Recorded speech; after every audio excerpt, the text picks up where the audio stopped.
wengine. Wapendwa wangu, neno inakuja kwa yule mwenye anataka kuweza kuyasikia. Na neno akuja mwenye hataki, inakwenda pita tu kama vile mpepeo iko napita. Lakini ukatamani kuweza kukubali, yeye nimesikia ipate nafasi ndani mwako, utaweza kuizingatia na kusema hakika neno hili ni kwa ajili yangu.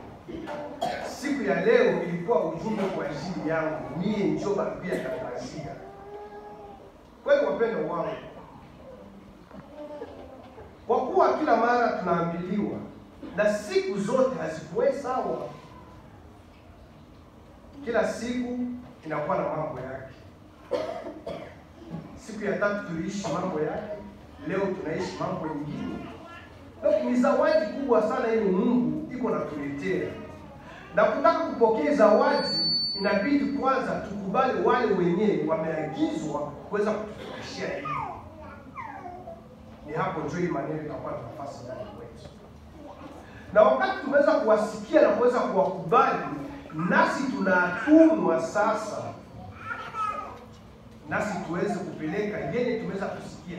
Tusipokee kwetu sisi wenyewe, lakini nasi wakati tumepokea imetuletea tena nguvu tuipeleke kwa watu wengine. Tunakuwa na wandugu ndani ya majamaa zetu,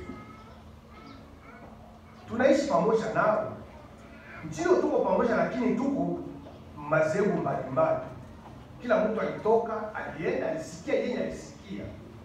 Lakini yeye wao umesikia, unajua hii imepata nafasi ndani mwangu na ni ya muhimu. Ijapokuwa yeye naye alitoka, tukua hata na wakati kuweza kuzungumza. Wakati tunazungumza kupitia maandiko matakatifu, ijapokuwa yeye alisikia, inaweza fika wakati yeye unaweza kumtolea hayo, inamleta tena sura nyingine na kusema hakika mbona mie kweli nilikuwa nilisikia hii. Na hii inakuwa tena ya mzito kuliko ninaweza kusikia na naleta faida kwa wapendwa wangu.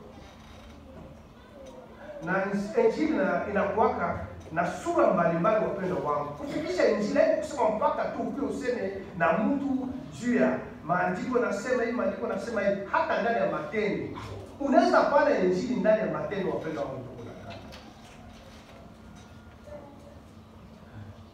Wewe na jirani mwelewani. Kila siku naona uko natoka, mimi naenda kuibada. Kurudia kwako anafikia kutanika, wewe mwenye ulienda kuibada yeye walibakia atuka Mungu tu sawa, hakuna imesha badilika. Utakuwa unaenda fanya nini? Ulienda kusikia nini? Na ulipokea nini wakati kweli ulikuwa unasema na wewe? Na tuko na ile kusudi ya kutokujua tuko natumikiwa na nani, na ndio nataka sisi sote tupende kusikia maandiko matakatifu. Unanijua, unajua utoto wangu, hisi mimi nakomana, akuli, si ni Moize ule. Kwanza Daeli aliishi maisha hivi. Eske kweli Mungu anasema ndani ya ule. Wapenda wangu kuna naisha kwa nile, hakuna zawadi fulani yetu tutapata. Hakuna yetu tutapata. Kweli, wafasi wa Bwana wetu Yesu Kristo, wangesema kweli, huyu tunajua, kisi watu walikuwa wanasema ni mtoto ya fulani, kweli hakuna ndio waweza kufatika kwa Bwana wetu Yesu Kristo. Hawangeweza kufatika kwa Mungu. Walijua kama kweli huyu ni mwana wa Mungu.